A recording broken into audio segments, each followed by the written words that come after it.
Esu psichologė Ramunė Želioninė. 9 metus vedu kvalifikacinius renginius pedagogams. Esu humanistinės pedagogikos bičiulė, Lietuvos tėvų forumo atstovė. Taip pat labai domiuosi tokiu ugdymu, kas mokyklą daro smagią, malonę. Ir aš labai linkiu, turiu tokią svajonę, esu didelė naivuolė, turiu tokią svajonę, kad visi mokytojai Lietuvoje atėję iš darbo nepamestų šypsenos kur nors pakeliui. Ir kad vyrams būtų ką veikti galvoti, tai kur ta žmona mano buvo, ar darbe, ar kur nors kitur. Taigi, mano supratimu, kad mes esame labai atsakingi už savo aplinkų kūrimą. Šiandien mes 45 minutės, labai trumpai, turime kalbėti apie tai, kokius tėvų susirinkimus reikia organizuoti, kad juos ateitų vėl ir vėl.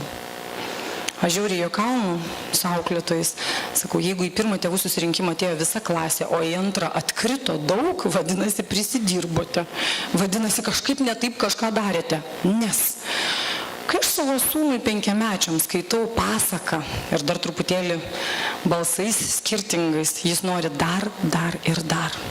Todėl kviečiu šiandien leistis jūs į mažą žaidimą šioje patalpoje. Aš būsiu klasės auklėtoja, o jūs mano mokinių auklėtinių tėvai. Visa laimė Lietuvoje, va tokių klasių nėra. Bet pabandysim šiandien pažaisti, įjunkite savo plačias lakę vaizduotę, fantazijas. Ir norėčiau jūs pakviesti nuostabiai filmų peržiūrai.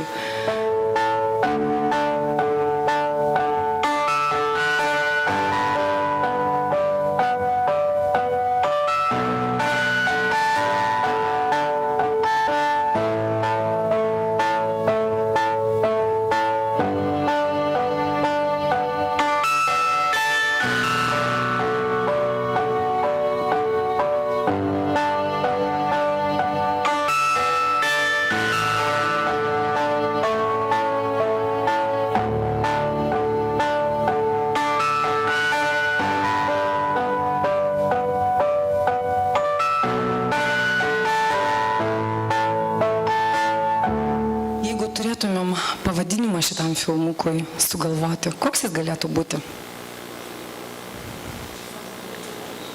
Prašau, drąsiau, garsiau. Sapnų pasaulis, toliau. Klasė, kas dar? Tinklas. Kokių dar minčių turite? Ryšys. Iš tiesų mes esame labai susiję. Aš šitą filmuką, žiūrėdama daug kartų, atrandu vis kitus ryšius. Vis pamatau kitas vietas, kur kas susijungia. Esu įsitikinus, kad kuo anksčiau mes suprasime, kad esame labai visi susiję, visi, tuo lengviau bendradarbiausime ir bendrausime vieni su kitais. Tai mano vardas, kaip jau sakiau, yra Ramunė. R, ramus. A, atkaklumas, M, mylint, U, ugdant, N, nešant, E, ėjimas. Myli tėveliai, prisiminkite savo vaikų vardus. Jūsų vaikų varduose slypi paslaptis. Atskleiskite ją. Prašau dabar kiekvieno, kad savo vaiko vardą išrašytų, bet su tokiais gražiais žodžiais. Jūs turite keletą minučių tai kūrybiniai užduočiai.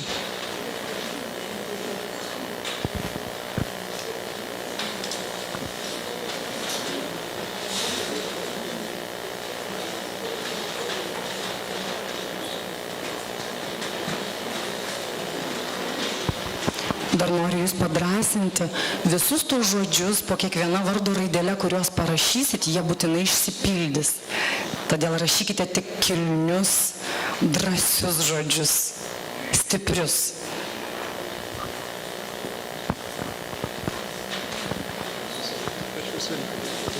Jeigu blogai, aš galiu, kai rodysiu, tada, ką jūs viršų, neįjungėte?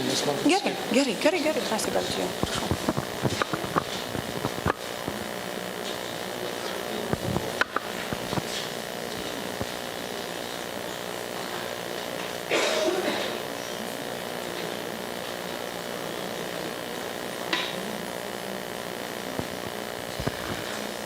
Mokslininkai teigia, kad kuo mažiau laiko, tuo didesnis kūrybiškumas.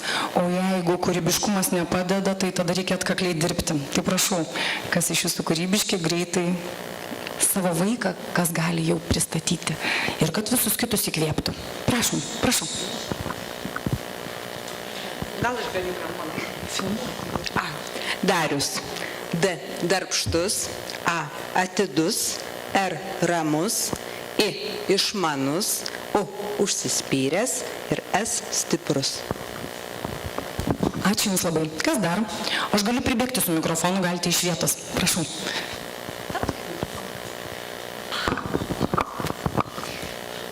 Justina. J. Judri. U. Užsispyrusi. S. Smagi. T. Tyra. I. Impulsyvi. N. Nenuorama. A. Atsakinga. Ačiū labai. Taip, kas dar? Žinot, psichologai sako, iš akių mato, kad nori pasakyti. Ačiū. Julius jausmingas, U užsispyręs, L laimingas, I inteligentiškas, U unikalus, S stiprus. Ačiū Jums labai. Taip, mūsų auditorija yra nehomogeniška pagal lytį, o heterogeniška. Vyrukai, prašau. Nu, kažkuris iš trijų būtinai privalo. Dominykas. D. Darbštus, O. Orus, M. Malonus, I. Ieško, N. Ilgoji ypač nuostabus, K. Kūrybingas, A. Atidus ir S. Stilingas. Ačiū labai.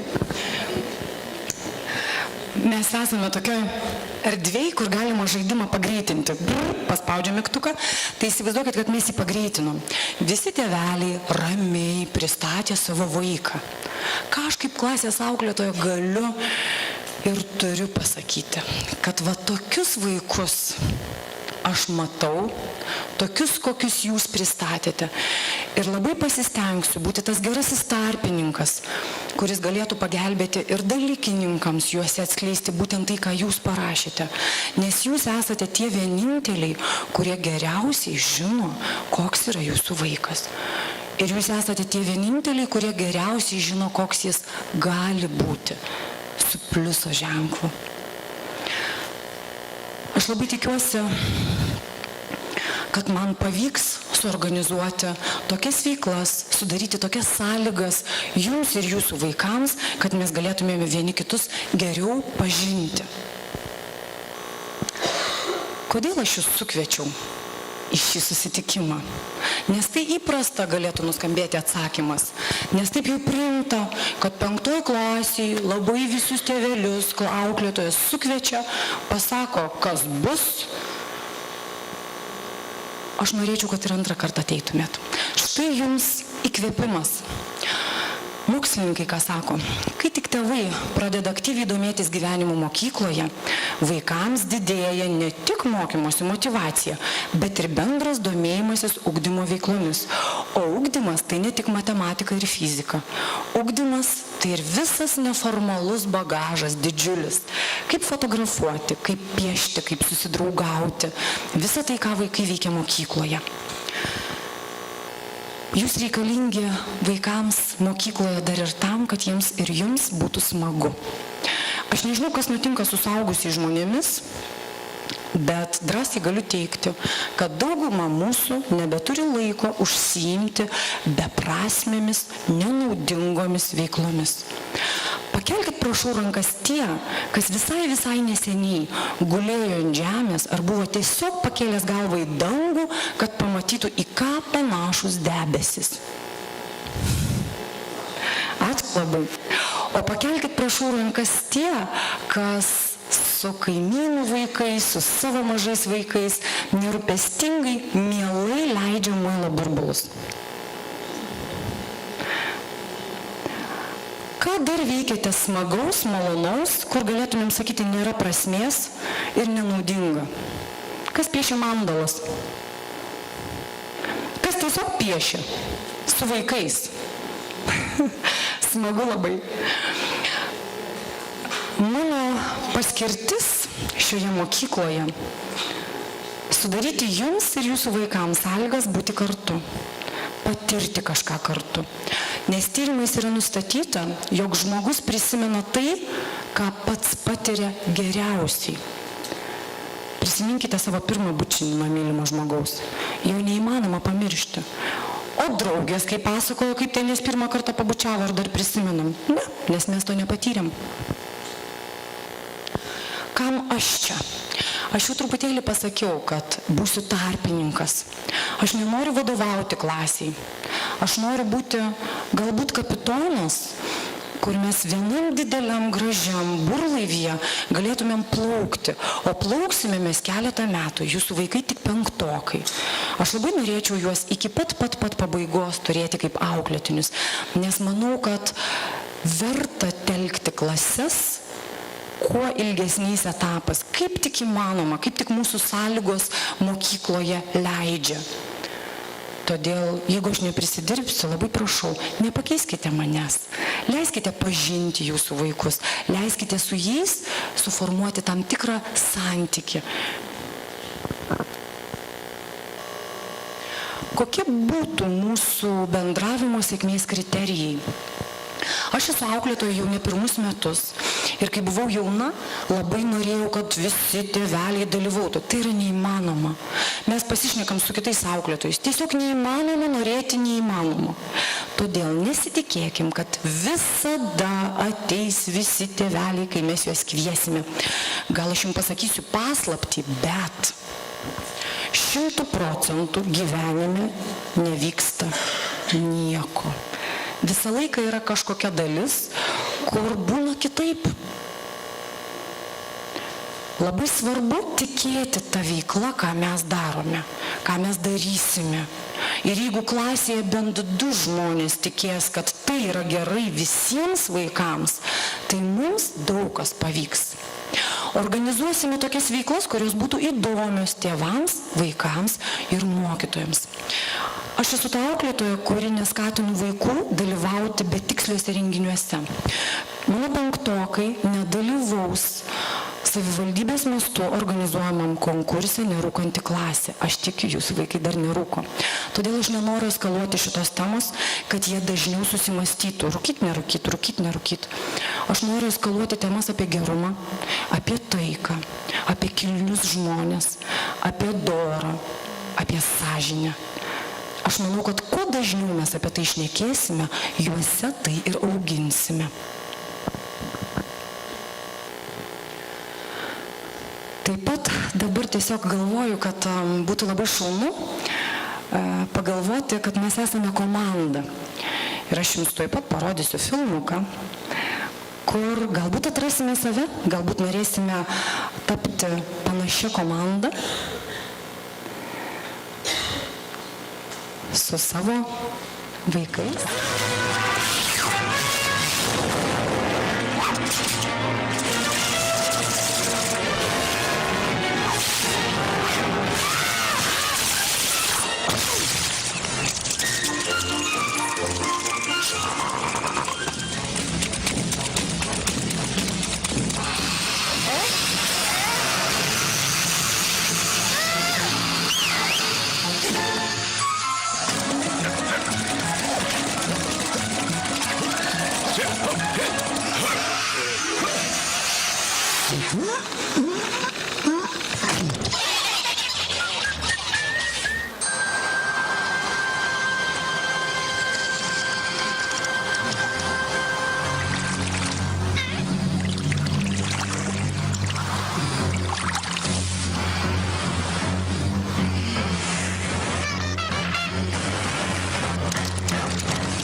Mes visi už vieną, vienas už visus.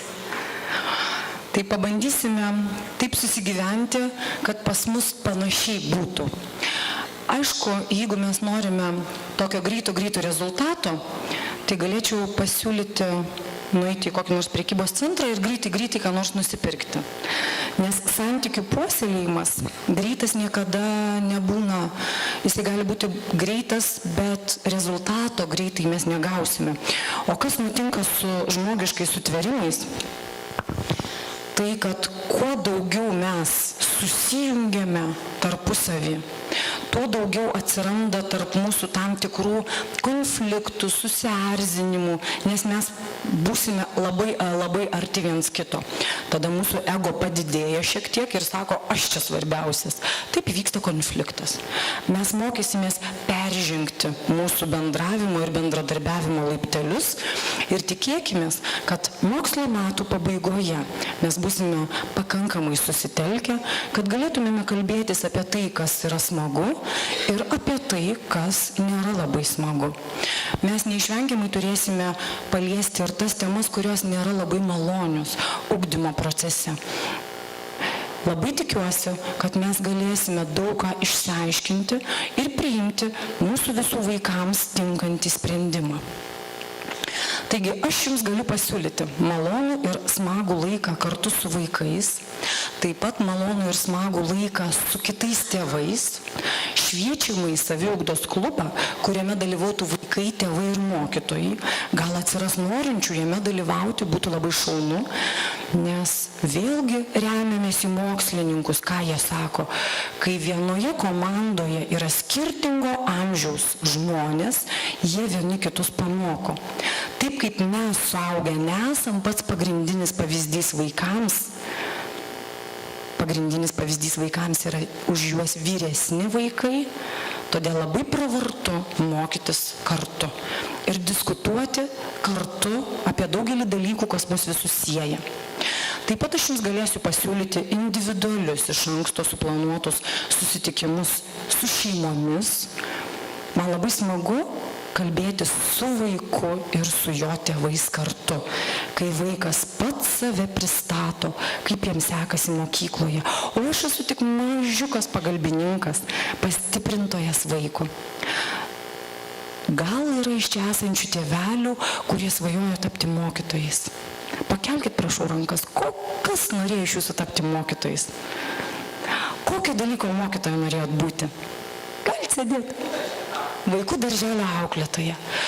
Mes penktokai galėsim gal ir padaryti kokią nors išvyką į vaikų darželį, bet jūsų svajonę man sunkiau bus įgyvendinti. Gal kas nors dalykinės sistemos mokytojų norėjo tapti, čia kažkas rankas kėlė. Kokio dalyko, prašau? Rusų kalbos. Aš jums prižadu, kad kai tik bus proga, o proga bus labai greitai, to mokytojo diena, šiandien rugsėjo 1, ar ne? Aš jūs pakviesiu pravesti rusų kalbos pamoką, jūsų svajonių pamoką. Jeigu norėsit, mūsų penktokams, jeigu norėsit, gal vyresniems, gal jūs turite kokį nors kūrinį, apie kurį būtinai savo įžvalgas norite pateikti mokiniams. Taip mes iš tiesų atrasime vieni kitus unikalius ir žinosime, ką mes galime duoti mokyklai, kad ji būtų smagesnė, saugesnė, malonesnė. Taip pat aš mielai sukursiu jums erdvę savanorystei. Deja, tenka pripažinti, kad neformaliam ugdymui mokykloje lėšų yra vis mažiau. Bet mes turime ne vieną ir ne du mamytės ir tėvelius, kurie tikriausiai turi mėgstamą laisvalaikio užsiėmimą. Vaikai 5 klasėje domisi įvairiausiais dalykais. Todėl, jeigu mūsų vaikai norės išmokti keli fotografuoti, būtinai ieškosime mamytės ar tėvelio, kuris laisvalaikiu fotografuoja. Jeigu mūsų vaikai norės išmokti groti pianinu, būtinai ieškosime mamytės ar tėvelio, kuris jau moka ir galėtų pamokinti. Kaip jums atrodo, kas jūsų vaikams būtų įdomu po pamokų?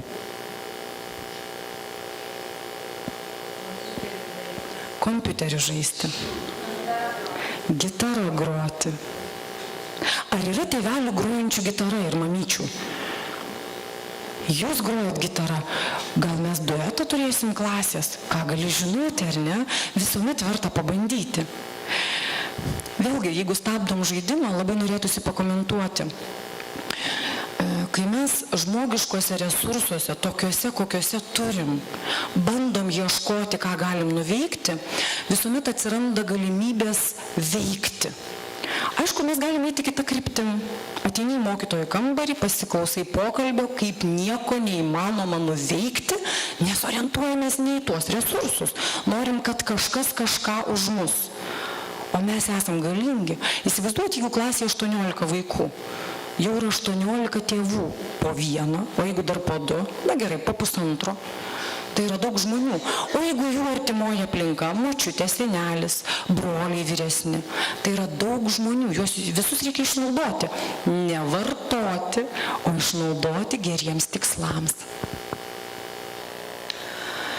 Kad mes sukurtumėm saugią atmosferą klasėje, mes turim susitarti, kaip bendrausim. Iš tiesų, vaikai ir visi žmonės labai pergyvena, o kaip reaguoja kiti, kai aš kalbu. Tenka stebėti suglumusius vaikus, išeina kažkokio eilėraščio deklamuoti prieš klasę, kažkas apie save pakrizena, o vaikelis prieš klasę galvoja, iš manęs juokiasi. Ir viskas, ir nebegali išpildyti tos užduoties. Todėl mes vieni kitiems kursime komforto sąlygas. Beje, gal verta jūs šiek tiek nušviesti, gal jau jūs žinote, tai pasikartosite, o kas nežino, žmogus labai mėgsta gyventi savo komforto zonoje. Komforto zona tai yra mano namai, kur aš galiu žiūrėti televizorių kaip nori, kojas kur nori užsidėjus, išsiskietus. Kai mes iš vaikų reikalaujam, beje, kad jie labai drausmingai sėdėtų pamokų metu, įsivaizduokit situaciją iš gyvenimo. Ateina žmona į didįjį kambarį, vyras išsiskėtęs sėdi, televizorių žiūri, žmona jam sako, suglaus kojas, nes tu manęs negerbi. Mes taip nedarom, ar ne? Taigi tai nesusiję, kūno kalba nesusiję su pagarba, tai yra tiesiog atsipalaidavimas. Taigi jeigu vaikai sėdi per pamokas atsipalaidavę, tai yra į naudą mums. Vadinasi, jie yra savo komforto zonoje. O žmogus komforto zonoje gali mokytis, gali prisijimti didesnius iššūkius, gali norėti siekti kažko. Kartais mums tenka atsidurti įtampos zonoje. Kur yra bėda? Kad kai komforto zonoje mes sėdime, mes neaugame. Čia mums viskas yra žinoma, viskas yra saugu. Bet jeigu mes patenkame į įtampos zoną ir kartu suorganizuojame taip tą zoną, kad būtų saugu pakankamai, va tik čia mes augame. Kas atsitinka su komforto zona? Kiekvieną kartą, kai mes įveikiame įtampos zonos iššūkius, komforto zona plečiasi. Ir taip atsitinka, kad su metais augant, normaliu atveju, suaugęs žmogus daug kur turėtų jaustis gerai. Daug kur jis turėtų jaustis saugiai, nes atėjo į įtampos zoną, ją įveikė ir paaugo. Bet yra aplinka, kuri vadinasi panikos zona. Ir jos nelabai reikia žmonėms. Ypatingai jos nereikia mokykloje mūsų vaikams. Todėl kuo ilgiau būsim vieni su kitais, kuo vieni kitus geriau pažinsime, tuo vieni kitiems galėsime organizuoti komforto zoną su šiek tiek įtampos prieskonių, kad augtumėm. Taigi, mes bendrausime ratuose. Aš jūs kviečiu šiemet išbandyti klasės ratą. Ar kada nors teko kam nors jau tą daryti? Pakelkite rankas, kam teko. Taip, smagu, nedaug žmonių tą patyrė. Vadinasi, aš turėsiu puikius pagalbininkus ir idėjų papildytojus, kad tas ratas būtų kuo smagesnis ir darnesnis. Kaip aš įsivaizduoju ratą, mes galėsime pakoreguoti tą įsivaizdavimą, kad tiktų jisai visiems. Tai kai mes sėdim ir kalbamės rate, kai mes matom vieni kitų akis. Įsivaizduokit, kad aš visą paskaitą iki pat pabaigos, va taip pavaveščiau. Skaityčiau gal skaidrės, o gal neskaityčiau, bet nežiūrėčiau iš jūsų ne vienam į akis. Tai nebūtų labai smagu, sutikite. Todėl, kai mes matome vieni kitų akis, mes tarsi į asmeninę erdvę patenkame. Tas žmogus mums ir svarbesnis tampa. O kaipgi aš galiu daryti skaudą žmogui, kuris man svarbus? Kaipgi aš galiu skriausti klasioką, kuris man ką tik rate pasakė komplimentą? Aš manau, kad mes neturim tiek daug laiko gyvendami mokykloje su vaikais, užsiimti visokiom intervencijom, tokiom dirbtinom. Aš esu įsitikinus, kad jeigu kiekvieną pamoką bandysime paisyti bendražmogiškų santykių principo. Jeigu aš su savo auklėtiniais per klasės susitikimus bandysiu jiems parodyti vienas kitam savo žmogiškumą, kad jie vienas kitame pamatytų daugiau žmogaus, tuomet jie ir kitose pamokose elgsis drausmingiau, padoriau. Galbūt tokiame amžiuje mažiau provokuos mokytojus, galbūt mažiau skleis visokius juokelius, išmušinės mokytojus iš pusiausvyros, tiesiog pradės galvoti, kad aš darau didžiulę įtaką mums. Taigi mūsų ratuose bus ir moderatoriai, kad neatsirastų per daug aktyvių dalyvių rato, kad visi galėtų pasisakyti. Taip pat bus numatytos tam tikros bendravimo taisyklės. Aš labai tikiuosi, kad jūs šitas skaidrės galėsite ugdymo plėtotės centro tinklalapyje paroda mokykla tikrai rasti po parodos, bent jau tai buvo praeitais metais. Tai galite, aišku, užfiksuoti savo svarbius dalykus, kokios įžvalgos kyla, bet tikrai nurašinėti visko nereikia. Taigi mes sugalvosime bendravimo taisyklės, kur labai svarbu, jos yra visos nukreiptos į saugią aplinką, be kritikos, be prieštaravimų, be savo nuomonės kažkokio gynimo, tik išsakymo. Ir rate tilps visokios nuomonės. Taip pat bus labai svarbu akcentuoti, kad rate, kai kalbėsime apie kažkurį temą, bus svarbu ne tai, ką aš noriu pasakyti, bet bus labai svarbu išmokti klausytis, ką kalba kiti. Kaip rodo patirtis darbo, tą labai sunku išpildyti. Atrodo, punktai labai paprasti, bet tik nuo tos minutės, kai mes dabar su jumis susėsime po 10 ratukus, jūs pamatysite, kaip sudėtinga. Prašau, susėskit po 10 ratukus.